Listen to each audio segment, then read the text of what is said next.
This is Dan Schneider. On this Dan Schneider interview, the subject is Jeremiah Content. It is a YouTube channel run by Jeremiah McDonald, and I will be speaking to him about his life on YouTube. This is Dan Schneider. I'm speaking with Jeremiah McDonald. He runs a YouTube channel called Jeremiah Content. Over a decade and a half, or about a decade and a half ago, he had sudden internet fame, one of the earlier viral videos that went online, getting millions of hits in a short time. Going to be talking with him about his life on YouTube before and since, and just his general opinions about life and the universe. So, welcome, Jeremiah. If I misspoke or if there's anything you want to add to your pre-interview bio, please go ahead and fill us in. Oh, sure. Well, yes, I'm Jeremiah McDonald. I've been on YouTube for nearly 17 years now. It's a little terrifying, almost 2 decades. And although I have had one major viral hit, I had a few little viral hits along the way. The first was a video called Jazz Dispute, where I'm lip syncing to Charlie Parker and Dizzy Gillespie, like they're having a Yeah. debate. Then there was a song, "YouTube Is My Life," and that led to a couple of years in France. That's a whole other story. But I spent 3 years working for a theater out there, and I made a series of short films for that company, sort of more surreal and slapstick. And then I had a conversation with my 12-year-old self, and that's the one that really blew up and changed my life in a lot of ways. So we'll talk a little bit about the YouTube algorithm and stuff later. Let's just talk a little about who you are and how you grew up. Because I see, for example, there's kind of a diverse interest. That you have one of your more popular videos is about Buster Keaton. Oh So, yeah. how old are you? What era and what part of the country did you grow up in? I'm 43. Um, Grew up in the 80s and 90s, and I grew up in Maine. Hmm. And so, did you grow up? Because I know I grew up in New York City. There was a television show called The Joe Franklin Show. It was an interview show on a local independent station. And he would have all kinds he might have the Ramones on one night. The next night, he'd have Joan Crawford when she was alive. And so, his show would have Buster Keaton and Charlie Chaplin and Fatty Arbuckle and all this stuff. So, this is Yeah. back in the 70s. I think he ran through the mid 80s. But he was on TV for about 30 years. But that's where I first saw a lot of these great silent films. Are you a silent film fan? And if so, how did you get into that? Yes, I love silent film, in particular comedy, but I love, Wide Murnau and um, yeah, a wide range of films. But I got into silent film. I think my father introduced me to Chaplin, but also I grew up in South Paris, Maine, where oddly enough there's a tiny theater there called Celebration Barn Theater, which every year gives mime Mm. workshops, and this was 3 miles from my house. And there's also just a whole sort of nouveau vaudeville movement happening in that area. So I was kind of that was all around me growing up. A lot of juggling, stuff like that. Though I never learned juggling myself, but I did study mime, and I think it was through that and my teacher, Tony Montanero. That's how I got into Keaton, and Keaton was not only a huge inspiration as a performer, but it also got me more interested in filmmaking. I mean, I was always on the filmmaking path, but I think Keaton in particular, because he was such an extraordinary physical performer, but also just a great filmmaker, and um, being able to combine those two, that was a huge inspiration. Hmm. So, as a filmmaker, did you always have an artistic thrust? Did it come from your family? What did your mom and dad do? Do you have brothers or uncles that were actors or writers or dancers? Yes, my whole family was artistic. My father Was a performer. He was a storyteller, like what they call a main storyteller. He Mm. would get on stage and tell, and he had this Maine accent that he would put on, but he was also a writer. He was a journalist. He published a lot of books, in storytelling, and he was on the radio. So he did a lot. He was able to take all of his talents and somehow put them to use. And my mother also, she studied art. She was an art teacher at one point. My brother studied film, and I think inspired me to go on that path. My sister plays music. That's one talent I don't have, um, but she played French horn very well. Um, and so yeah, I grew up. So I yeah, it was all around me growing up. But certainly, I got a lot of the performance side of me. I think came from my dad, and the filmmaking side came from my brother. I know growing up in New York City, I would go to like the Brooklyn art scene of the 80s, and in the 90s I had moved to the Twin Cities, and there was a lot of cabarets there. Were there open mics or cabarets when you were growing up in Maine? Did you go read, your teenage melodramatic poems, or did you go sing or dance or do anything on cabaret kind of performance? More so, again, the Mime Theater. They would give workshops every year, and the workshops would end with a show. Like all the students would put on a show. That's where I first performed the Jazz Dispute routine, which later became a viral video. But I also did, yeah, I did a lot of theater growing up. I did theater in high school, talent shows, that kind of thing. It was much later. I've done a few open mics, but that came much later. That came in adulthood. So, growing up in the 1980s as a kid, were you what were you attracted to? Were you watching old reruns of older shows? What were your favorite shows? Were you like watching the Smurfs or the He-Man and the Thundercats, that kind of thing?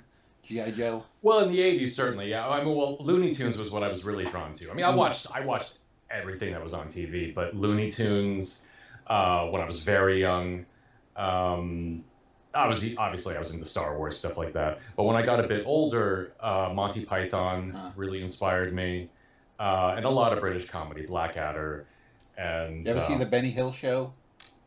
I've seen bits of the Benny Hill show. I never really got into it, Okay.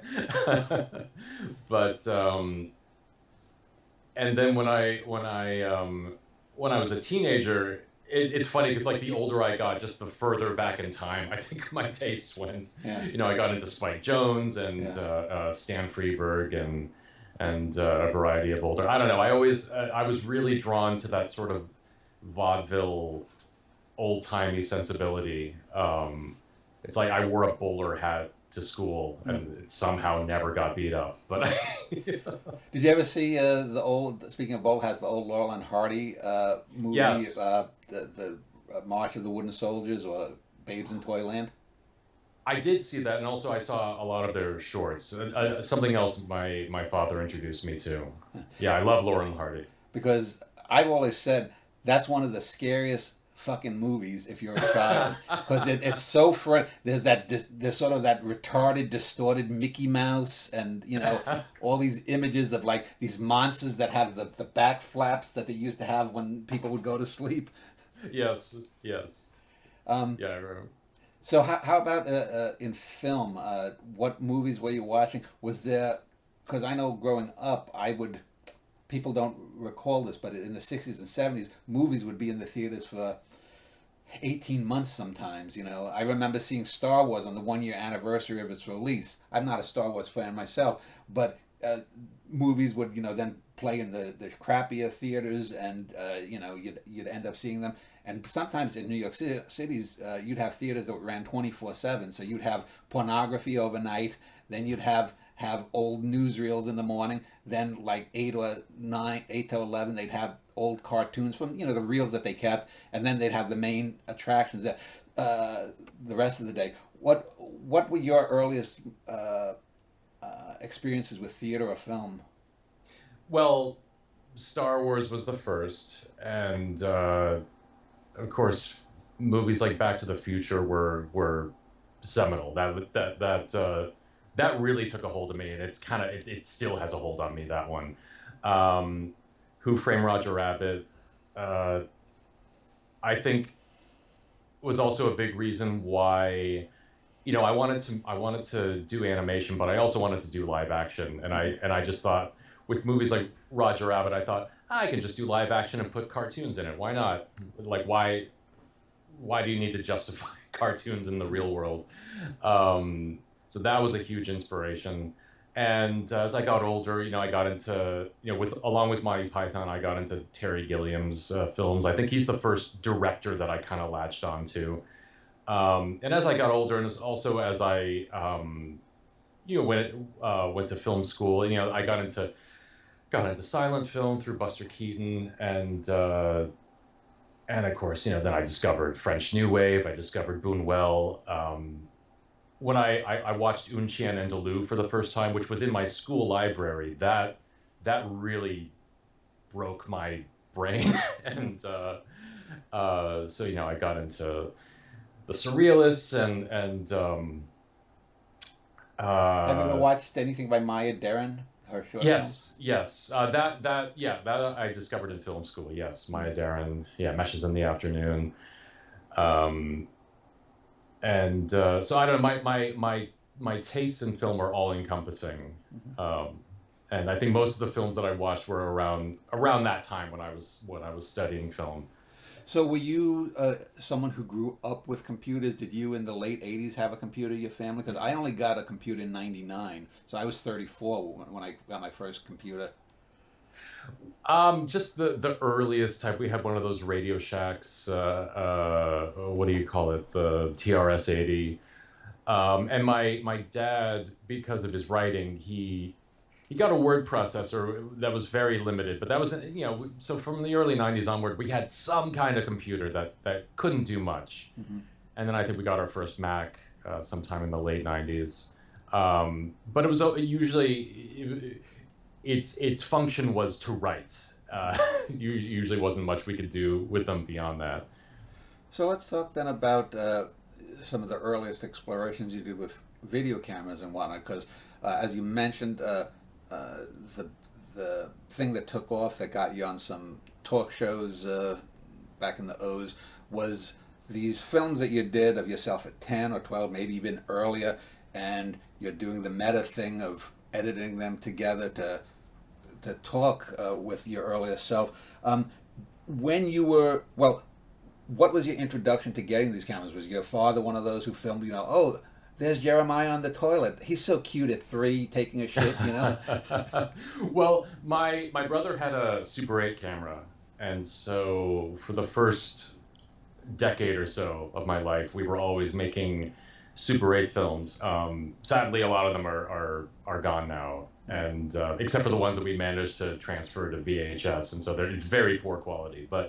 Um, but that's so I grew up making, again, silent movies because we didn't record sound, um, and we got our first video camera in 1988, and it was a Christmas present, and so and that's when I started.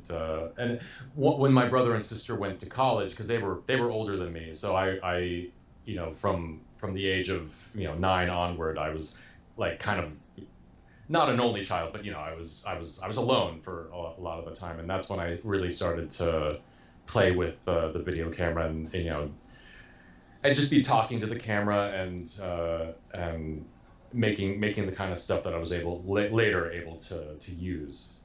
Yeah, I know. I remember in 1972, I've got a video, well, not a really a video, but the audio that I have on my sister channel, E-Cosmoetica, where in 1972 in Christmas I got just a plain tape recorder with a cassette, and I had taped an hour or so of that morning, sort of being the intrepid reporter interviewing my mom, my dad, and my sister about things of the world. My sister was singing hymns and this kind of thing, and it's interesting because without the technology now or without YouTube, it wouldn't be online. I mean, it's only gotten a couple of hundred views or whatnot. So did it start out with you just as a social form within the family to do these sorts of things? And do you have you ever used your brothers or your other relatives within any of these little videos that you have online?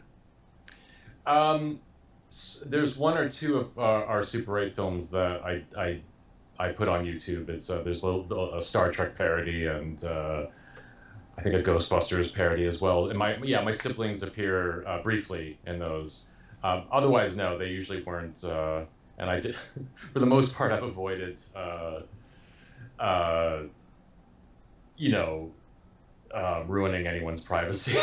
Yeah. But because for the most part, they're not, they don't, you know, do public speaking or performance. But well, it's actually, well, my brother does a little bit, um, but uh, yeah. Sorry, what was the what was the question? No, just whether it was a family thing. So you've answered Yeah, that. it was very much baked into my family life. So you wouldn't have been able to really do this had you not had the idea, I guess, as a youngin', because you have one where your 10-year-old self is speaking to your 12-year-old self. So did you have this idea? It's almost like a one-child version of the documentary series, the Up series, if you've ever seen that. You know where. Yes, the documentary series, yeah. Yeah, yeah. I know I got the idea because there was that show America's Funniest Home Videos. I guess Yeah. it's still on. Which at the time, that's how if you made a home movie, that's how it would be seen by millions of people. You just that was your one shot was to get on this national TV show. But I remember the host Bob Saget in one of the segments he appears on TV and he's talking to himself, and that's where I like I said I want to do that. Mm. And so the video of me at age 10, it's just me trying to do that bit. That's why I say like, oh hi, welcome to the show, and I suppose I shot the other half of that at the time. Unfortunately, I don't have that video. Mm. um, but then 2 years later, I'm 12 and I find this video and I realize, oh, I can talk to my 10-year-old self because I already looked. It had only been 2 years, but I looked Mm. like a completely different person. And Yeah. I knew that 2 years from then, I would look like a different person again. And I don't think I was thinking too far into the future at the time. I certainly wasn't thinking of myself as an adult. So when I'm talking to my future, I'm sure I was only thinking a year, maybe two, Mm. down the line. Um, and I mean, I honestly don't remember what I was thinking, but it must have, it must have been that short term, I'm sure. So then, when you put the most watched video up of your older self, your adult self talking to your 12-year-old self, it blows up. And did you at the time think, oh, this is my entree to become, the next Spielberg or whatnot, or did you? And you have some other videos where you talk about then things went sort of radio silent for a number of years until another video sort of bubbled up. 1/25th is popular maybe. So what was that brief little bubble of recognition? Do you sort of regret that now, or is that hey, it happened and. Well, I certainly don't regret it because in the end, it did change my life. It's the reason I met the woman I'm married to, and because of that, we have a life together. I moved to New York. Really, but of course, that didn't happen immediately. So the immediate aftermath, it really it took me by surprise. Like because I had posted a version of the same concept years before, and it didn't take off. So I kept my expectations very low. I posted it, and so when it did blow up, I felt like I don't know that feeling where it's like metaphorically the house is surrounded by journalists and you don't have a clean pair of pants to wear. It's like whoa, like I didn't feel ready for it. I was giving interviews and I didn't know. I'd never given interviews before. I was terrified. Um, and and also I don't know, I was in a very strange state of mind. It was after spending 3 years in France, and I was kind of burnt out from that. So I just wasn't prepared to sort of for I don't know, for something this massive. And to answer your question, it's I probably, if I had approached it in the sense that like, oh yeah, I could actually parlay this into a career, which I there were certainly opportunities. There was someone I spoke to who was willing to represent me. But the thing is, like, I was in a state of mind where I don't know, I think I was so narrowly focused on, well, I have films I want to make. How can I get that done? Yeah.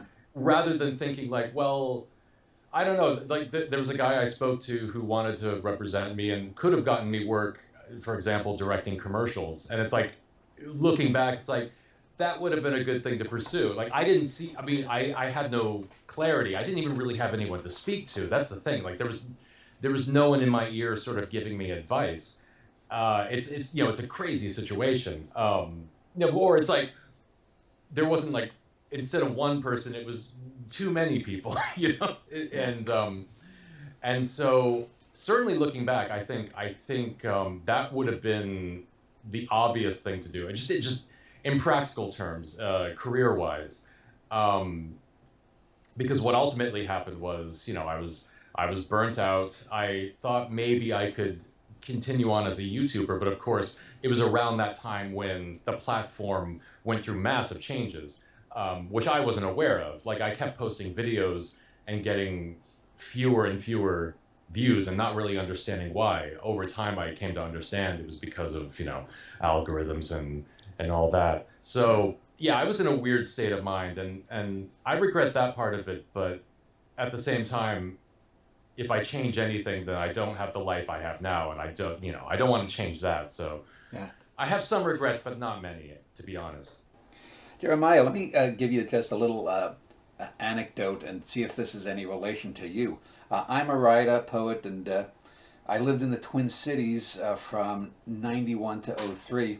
In 1999, a local arts paper called City Pages, I was going to a fellow's bookstore, and he was a writer for them, and he wanted to do, he thought very highly of my writing and poetry, and he wanted to do a piece on me. It was supposed to be a pull-out section in the middle section of the paper, the arts portion or whatnot, and it turned out to be another story they were working on, kibosh, and they put my story on the front page, and then every writer, every poet, every artist, they got the biggest response because I'm not high on a lot of art, and if something sucks, I'll say it sucks.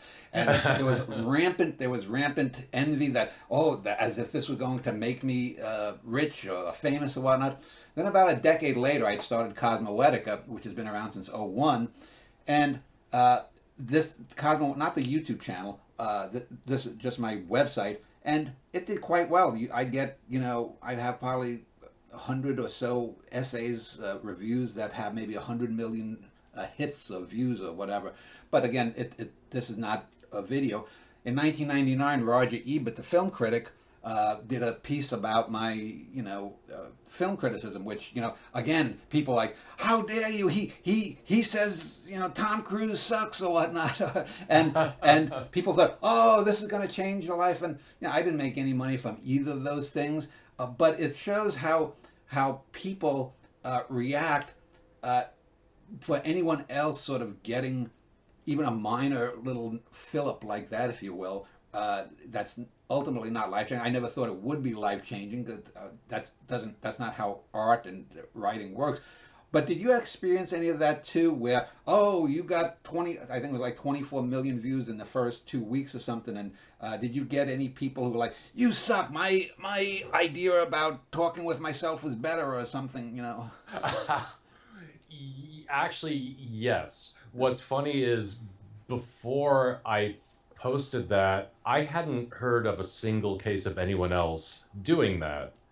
And afterwards, I found out of many. I kind of feel like there's almost like this tight-knit community of people who videotaped themselves in the past, and it's kind of like, now it's like, okay, I know all of them now. and but I don't know, I didn't find anyone who was especially bitter or aggressive about it. Yeah. But there were other people. What's interesting is that that video came, like, I had already been on YouTube for maybe about 5 or 6 years, so I'd kind of been through. I'd been through the hatred cycle before. Like, I feel like I got more people who were mad about my jazz video, or the song that I mentioned, which actually was about people who leave hateful comments. I was preemptively making fun of those people, and then that video got promoted on YouTube's homepage, and so then the people I was making fun of were commenting on it, and that was very satisfying. So I kind of like I'd been through all that, and so what really struck me about when that video when the conversation video went viral is that it was mostly positive. Like, it was positive to the point where I wouldn't say, like, it's not like I didn't get any hateful comments. I absolutely did. In fact, there was a blog, like, I don't know, some kind of, I think it was a sports website out of Boston. This very like it's as if all my high school bullies ran a website that it was like that kind of thing. And I remember they posted like that was like the one review that really got under my skin, and I was like, ugh. That actually just kind of ruined my day. Like, but other than that, it was overwhelmingly positive. But that can be, it's weird, even when it's positive, that can feel weird. Like, I don't know, sometimes it can be too much. Too much attention can be exhausting. Actually, I want to say real quick, I used to be an avid reader of Roger Ebert, so I'm wondering if I read that piece, because certainly around that time I would have been reading. I'm sure if you go to the rogerebert.com and type in my name, Dan Schneider, it'll come up.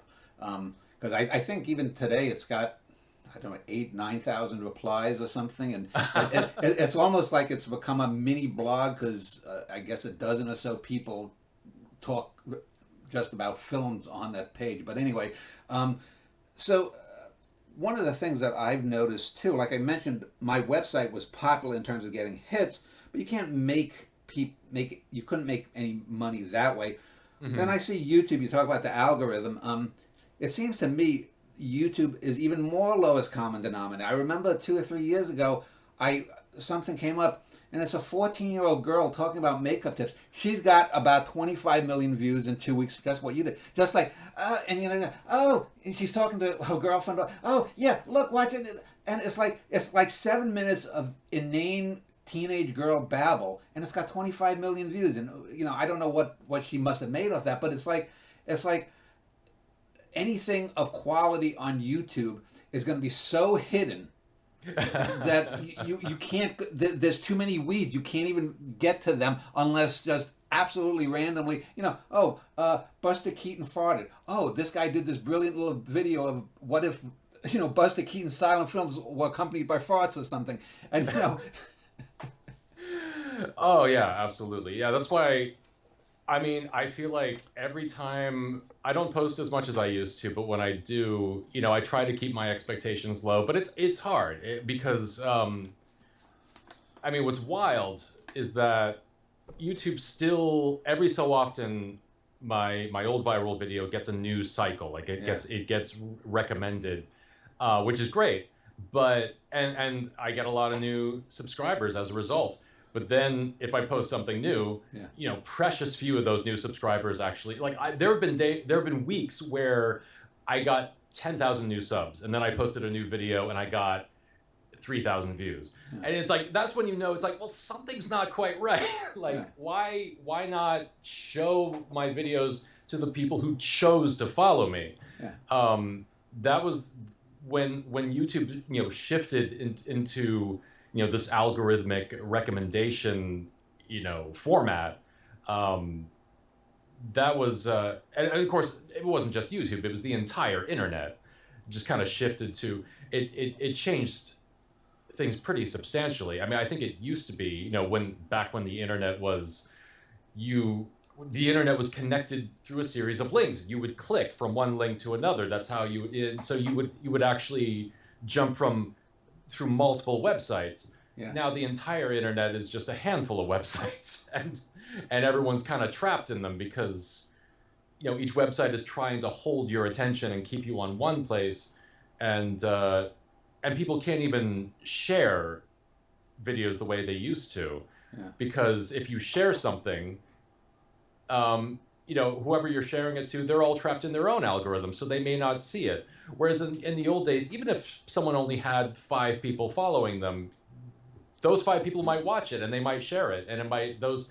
It's like it's strange how it used to be something more organic, or at least that's how it felt, and Well, nowadays it's very hard to break out of that unless you deliberately play the game, unless it's like you look at what's popular and then you customize what you create based on what is already popular, and then it just becomes like this self-fulfilling yeah, and so it's loop. like a Xerox of a Xerox of a Xerox, and they each get weaker and weaker. And it's like, I know, for example, I didn't know anything about algorithm. I mean, I know what an algorithm is, but I didn't understand how YouTube keeps recommending 14-year-old girl makeups to a 58-year-old man, or 55 when it was then. But it's like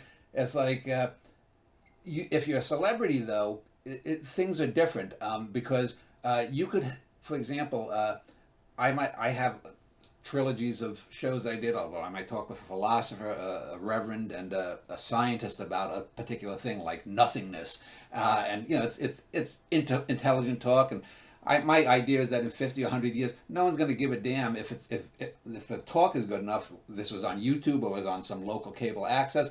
But you can have someone like a Jordan Peterson talk vaguely about the same thing. He says his usual inanities, 15 million views in a month, and I've got 308 years or something. And it's like, that doesn't hurt me, but it's like, you just get the same echo chamber, whether it's politics or science or entertainment or real art. Is that frustrating for you, and how has that affected you and your desire to make films and whatever films you've made outside of YouTube?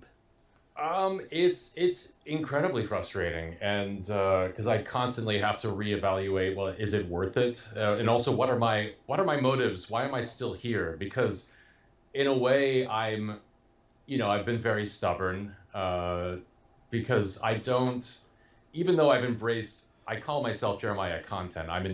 Ironically embracing the word content, Yeah, because I hate I the hate word. the word content. I hate content, or a creative. No, you're an artist. It's like there are adjectives and adverbs, and then there are nouns and pronouns and verbs. Yeah, exactly. But it's like I can't create content, and when I try, so like sometimes if I make something that's a bit contenty, my audience can sniff it out and they punish me. Like they Yeah. say, why are you doing this? Like, I mean, even if because I've done variations of talking to myself, but it's like, if I'm gonna do that, I try to do it on my own terms. I try to have an interesting take on it, um, but. But in the end, I can't make content. So it's like, because in the end, I care too much about, I'll obsess over details, which I know these details will not make the video perform better, but I do it because I think it's good. Like, I want to put out work that I think is good, that I can feel proud of. Um, and it's always that impulse that takes over me. Um, and yeah, it is frustrating because also it's if you want to make in the last you know certainly since the Trump administration, I've gotten more political. I kind of feel like the culture sort of drew it out of me. I've gotten and so and of course when you get political on the internet, you get a lot more backlash. Um, but I've tried, it's like I try to make nuanced political points, and what I've learned is that when people, whether through being casual viewers or whatever, they're only going to hear the dumbest version of what you're saying. Yeah. Like if the more nuanced you try to be, they're only gonna, I don't know, it's like they're mostly not going to hear it, and they'll hear, like, they'll fixate on one thing that you said, like usually something, one poorly worded phrase. maybe.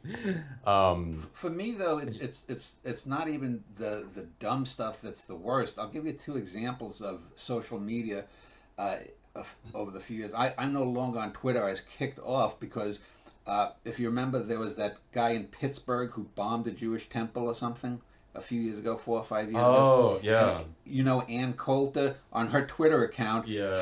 she basically was praising the bombing of the Jewish synagogue, Oh and my God. I basically, you know, I wrote and said, "You are such a cunt," and they banned me. But yet she's advocating the murder of Jewish people, not Yeah. because just because they're Jews, but because she brings in a certain level of audience. She wasn't punished. Oh, I think they eventually took the post down after Yeah. probably, you know, a week or so. But that, and I seen this weird. I don't know if you're on Facebook. I think you're on Facebook, but this weird animal torture videos, and I'm not talking about this like that scene in Apocalypse Now where they cut the yak. Okay, that these are you're filming in a jungle. You don't have the resources to do CGI in '75 when this was filmed. But now I've seen this odd thing. There are many people who put these on. I've seen less on YouTube, but more on Facebook. The guy, these bullfrog videos where there's a bullfrog, and let's see the bullfrog eat a hamster. Let's see the bullfrog eat a mouse. Then there were two scorpions, and the bullfrog ate one scorpion, got sick, the other scorpion killed him. So you had a dead frog, a dead scorpion. These are not things that are cute and cuddly, but it's like, No. what the hell kind of sick thing is it that you want to see these animals? And it's one thing if you're on a safari and you're videotaping from a quarter mile away, you know, a lion killing a wildebeest. I'm not big on that. And but okay, you know, I watched Mutual of Omaha's Wild Kingdom as a kid. You know, when this was but to deliberately put in an enclosed area, here's a frog. Here, let's see them. You know, it's just sick shit that's being recommended. Yeah. And when I reported that to Facebook, I said, this is animal cruelty, animal torture. They said it meets our standards. This meets your standards? Wow. Yeah, it's horrible. Yeah, no, you learn terrible things about humanity based on what gets engagement. Yeah. Um, Yeah, absolutely. uh, so let's talk then a little bit more broadly, going outside of YouTube. You mentioned how, and I know in some of your videos, you know, you do get a bit more political. Have you gotten any like negative feedback from, well, not necessarily right wing trolls, but you know, just I don't know, middle of the road folks. I don't know. I don't think you, for example, have touched on abortion since they overturned it. Did I No, I miss it? haven't. Yeah. I actually, yes, to be honest, I think yes, I've upset a lot of moderates, I think.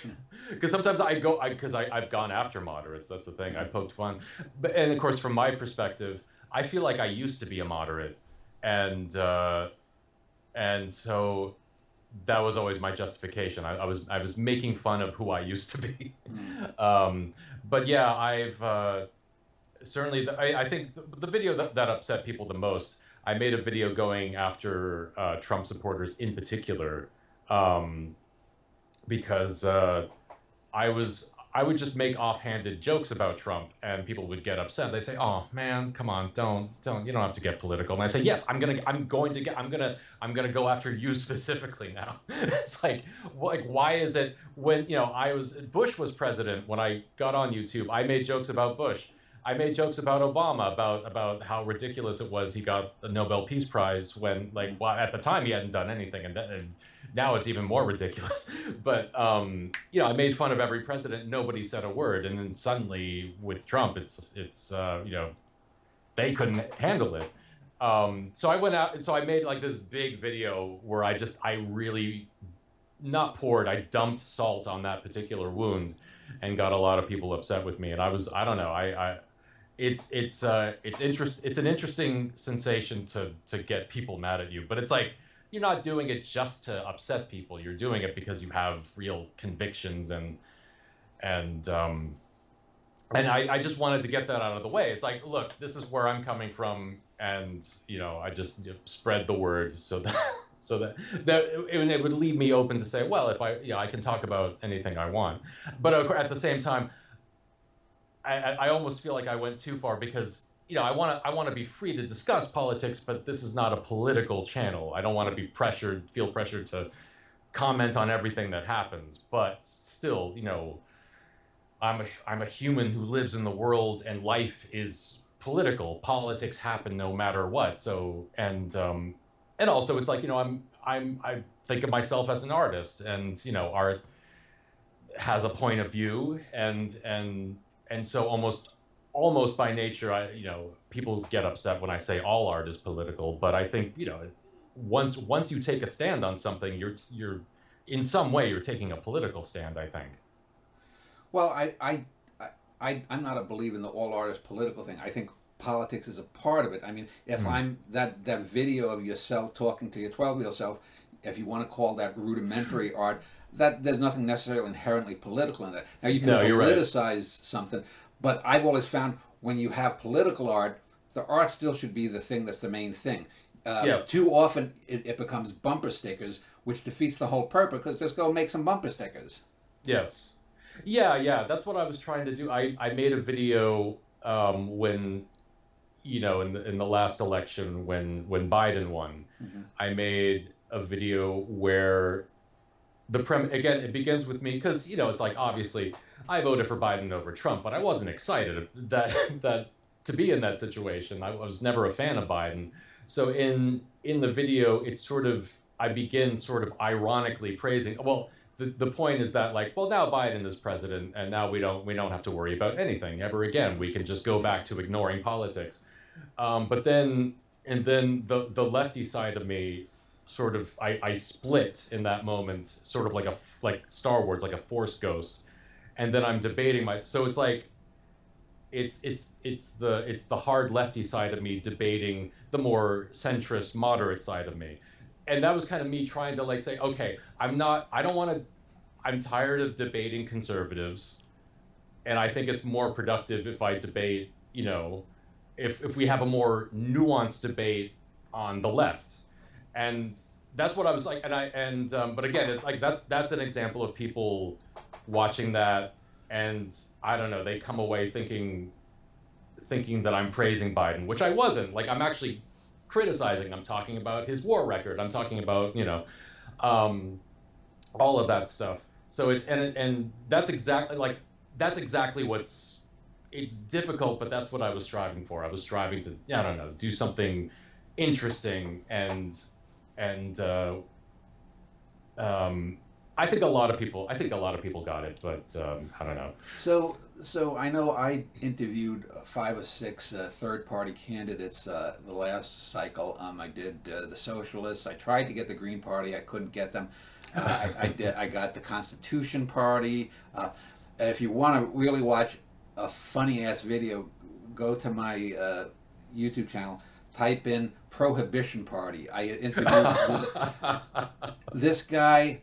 I forget his name even. It's about 45, 50 minutes of rambling. I asked him something like, so you think you can do a better job than Trump? Why is that? And he's like, well, and it's like I swear to God, he might not have taken booze, but he must have been stoned or something. It's one of my worst interviews, but it's one of those Plan 9 kind of interviews that when you watch it, it's so bad. But what is your take then on third parties? Because for me, I think if you vote Democrat or Republican, you're stuck in a never-ending loop. It's a Groundhog Day thing. I believe in ranked choice voting, that you should Yeah. get things. If you have 5 or 6 parties, you by necessity are going to have to compromise. Yeah, this is such a hard one for me, because I supported Bernie. I actually live in AOC's district. I voted for her twice, so I tend to support the more left leaning Democrats, just because it's like, I would love, a viable third party. I just don't. It's like it feels like it feels like no one's willing to actually build that sort of power, build that sort of base, because it seems like we only have that conversation every 4 years. It's like, oh, another election, oh, third party, you know.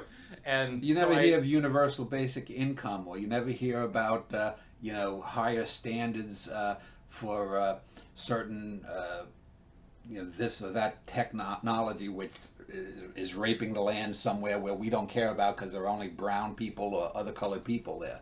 yeah, yeah, yeah. So like um and so yeah, I hate being trapped in this cycle where we have to choose between two horrible options, um or you just have to keep choosing for the one that's not outright fascist. Like it's horrible. I hate it. I hate it, and I want to break out of it. But I just always, yeah, I always find myself voting for the horrible Democrat. You Yeah. know? Franco is better than Mussolini, who's better than Hitler. So I'm going with Francisco Franco. Yes, yes. Yeah. So I don't know. I'm definitely a believer. It's like I'm a believer in um, organizing, political organizing. Does that mean I actually go out and organize? No.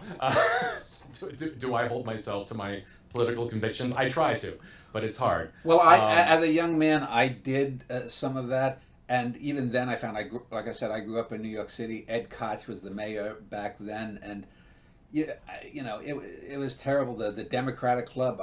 I'm an independent now, but the Democratic Club I belonged to, there was a mayor named David Dinkins, the first black mayor of New York. They used the N word freely in that Democratic Club there. And they didn't oh want my God. Jeremiah, let's talk a little bit then about uh, your life now and in the future, what you hope to do. Let me give you an example. I have a friend of mine who started a YouTube channel a couple of years ago, and he's mostly doing a lot of political stuff, artistic stuff. One of the problems with both his site, or his channel, and my channel is when you're diverse and you have diverse interests, that screws you. You have to be very particular. If you're talking about the best high gauge screws and nuts to use in an AK-47, there'll be a million followers. But um, I know a poet friend of mine who's a really great poet died last year, and this other friend with the site, he and another fellow are looking to do a documentary about this guy's life, and they recently released a Patreon video I saw yesterday, where they're talking about what they need to do. They need to go to his city. They were talking about different cameras to use, whether to use ambient sound or to use, get a thing where they can use, uh, sound you can, buy, you join a thing and you have 1,000 different, well, 1,000,000 different clips of different sounds to use, that kind of thing. So if you could make a film, are you more leaning towards a documentary type thing? Do you have, a comedy, a 21st century Keaton-esque or Woody Allen-esque kind of thing in mind? What if you could do it and you had, the backing? What do you want to do immediately? If you could. There's a film that I've been wanting to make for a long time, which is loosely based on my years growing up, but would also take on sort of it would be a dark comedy with even some fantasy elements to it. But well, that's something that's been in my mind for a long time. I don't know, sort of a Coen Brothers type of thing, maybe.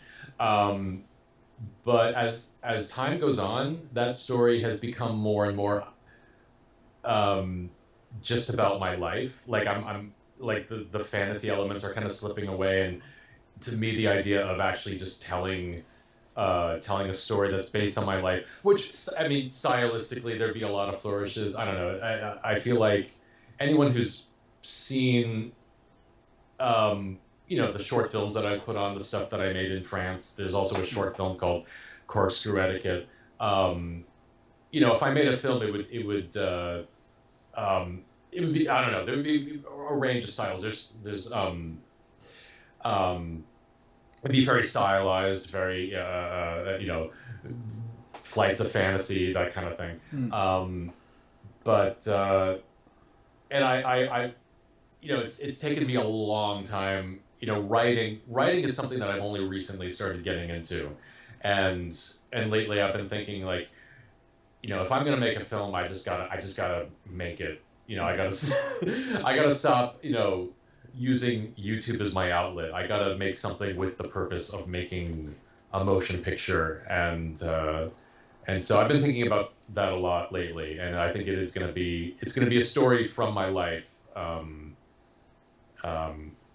that's what I've got at the moment. Yeah.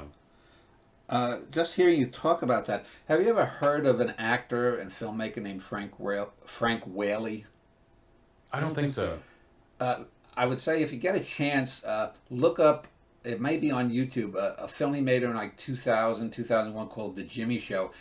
He starred as Robbie Krieger in The Doors by Oliver Stone, and Oh, he's done a handful, 3 or 4 films I think, that he's written and directed, and they're all sort of about average people. This particular one is a guy who works in a supermarket, wants to be a stand-up comedian, and he's constantly torpedoing his life. He finally ends up with a beautiful girl, gets married, and he fucks it up.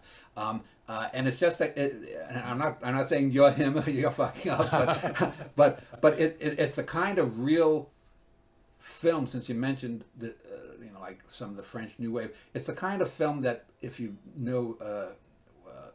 Yasujiro Ozu, the Japanese filmmaker. Have you ever seen any of his stuff? yes, Yeah, it's yeah, the yeah. kind of film Totally he sure. would make if he was very low budgeted. I would say look up Frank Whaley, and if you get a chance, it may be on YouTube or wherever. The Jimmy Show. It's got negative reviews, but that's because a lot of people will say, "Boy, this guy is a real loser. I hate this." Well, it's a portrait of a loser. It's a guy who's self-defeating and makes his own problems. This is it's a study of the guy's pathology, but people they wanted a happy Hollywood ending. But So how about in the future? If that doesn't come to be, I mean, you know, you have your day job, I guess, doing things. What do you work in advertising or something? Freelance editing, Okay. tend to do. But actually, right now, I'm working on getting a podcast off the Mm, ground because I'm a fan of podcasts, and that's one area where I think I could do content. It's like mm, because I enjoy podcasts, but I feel like I would be able to make one and not be too precious about it.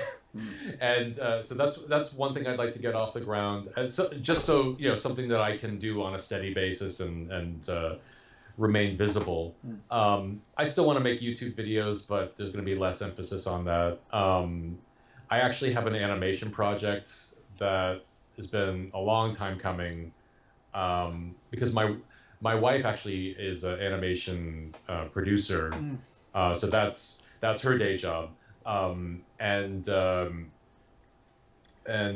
there's something that we're collaborating on, where it's actually my dad did radio, and when I was a child he took me to work with him. He put me in front of a microphone and just had me tell a story, and I told Little Red Riding Hood, and I have that recording, and I'm gonna put it to animation. So that's Well, and would once I you do that, I'll have an animation project under my belt, which I'm pleased. But well would you be doing podcasts about animation or podcasts, or what would be the focus?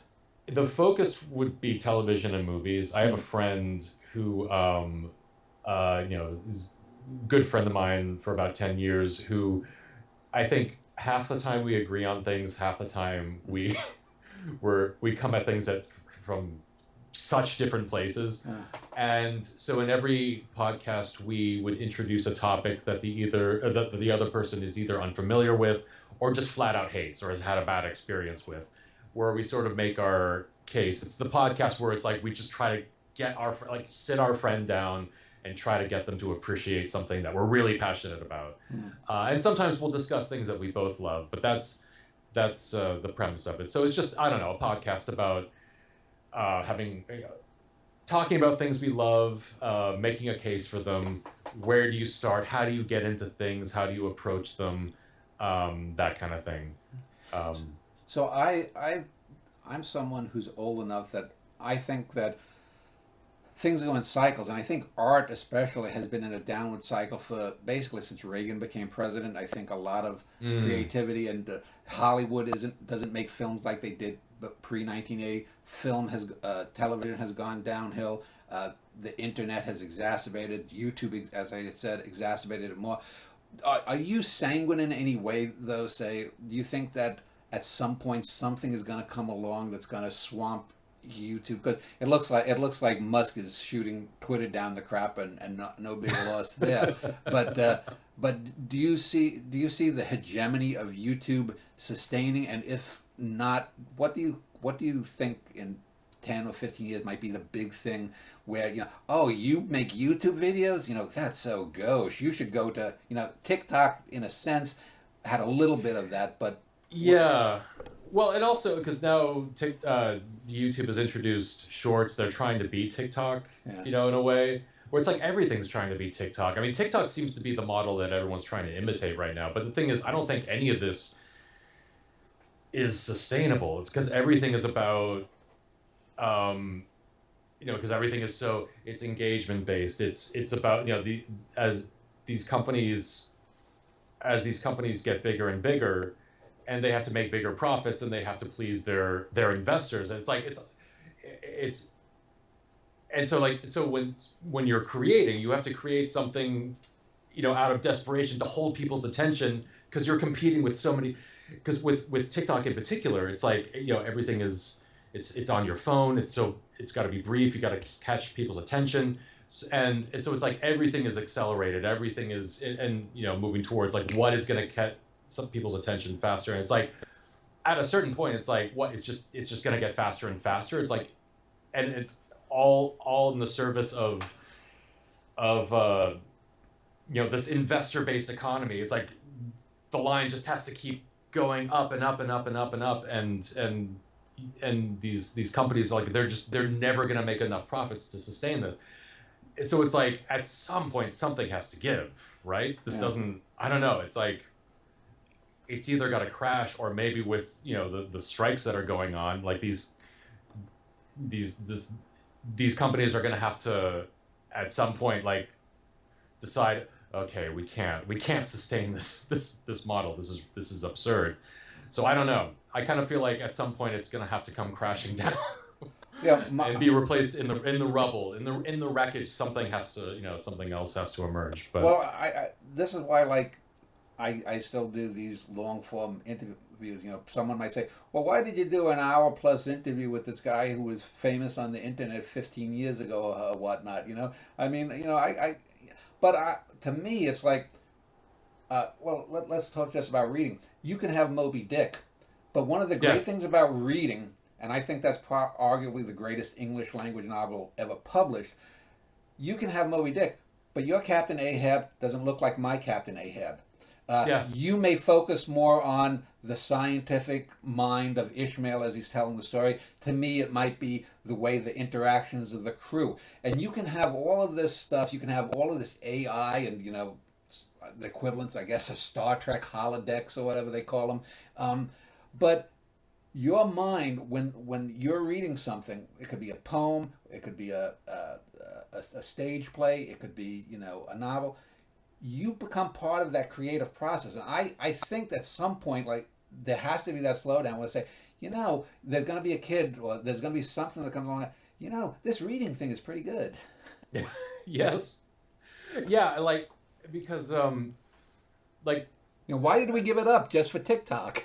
I know, because even the best films, I think, I mean, art in general, it demands something from the audience. The audience has to submit something of themselves Mm. in order for it to be complete. And I think it's why it's so difficult to produce art on YouTube, much less TikTok or anywhere else, because where the whole purpose is, people have to give as little as possible. You want to meet them exactly where they are, Mm-hmm. rather than have them move an inch in your direction. Mm.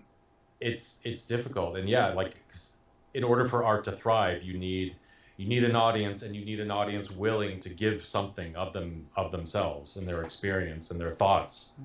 It's like people sometimes say, "Well, I don't like this kind of whatever art form or that." Well, for me, there's only good and bad art, and you can say, for example, like people will complain, and rightfully so, about Michael Bay films or his second generation Michael Bay. The constant cut. Oh, that was 0.37 seconds on that shot. That's too slow. It's not. Boom, boom, boom, boom. But it can be done well. I don't know if you recall, a few years ago, Netflix released the last film of Orson Welles, The Other Side of the Moon. Yes. Have you seen that? Yes. I have seen that. Yes. Yes. To me, you look at those quick cuts that were done 50 years ago. There's a purpose behind them. I said to people, I said, I think it's a better film than Citizen Kane, because here you have a 65-year-old man at the time, and it's a young man's film, but it has depth and it has substance, and so it's not quick cutting that's bad. It's how you do that. Yeah. Well, have you seen F for Fake? Oh yeah. I see that all Wells stuff. Yeah, to me, it's an argument between Kubrick and Wells as the greatest American director of all time, and you can add in Kurosawa and a handful of others. But yeah, and how many people watch foreign films though? Like the old films, it's black and white. That's not real. I remember some idiot on YouTube. He's talking about 2001. He goes, "This is the dullest fucking film I've ever." Look, 20 minutes, landscape. It's like, please just jump off a cliff. Well, 2001 is one of those films. Don't spread your seed. It's like I always appreciated it, and then I saw it in 70 millimeter, and it just shot right to the top of my list, my top 10 list. Same with Vertigo. I'm of course representing Vertigo today on my shirt.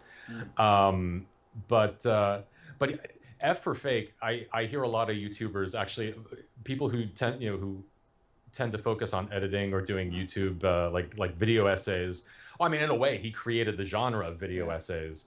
I think so that film in particular, that's like a YouTuber's Bible, at least the series, for people who get deep into film analysis and stuff.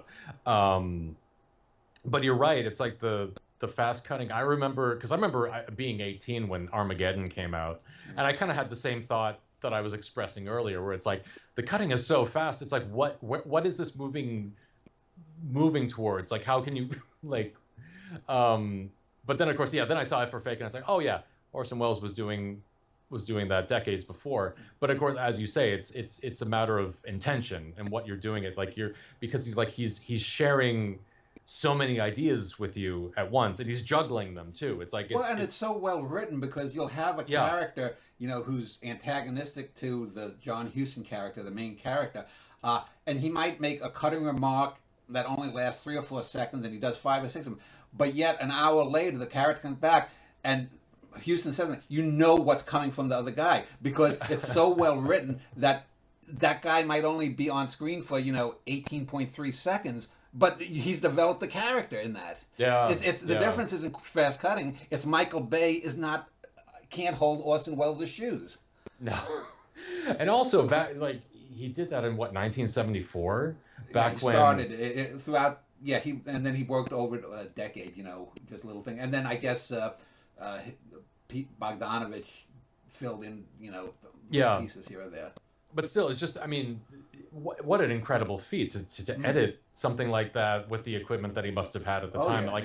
I have the same thoughts about Buster Keaton. It's like when Buster Keaton in The Playhouse, he's acting alongside himself.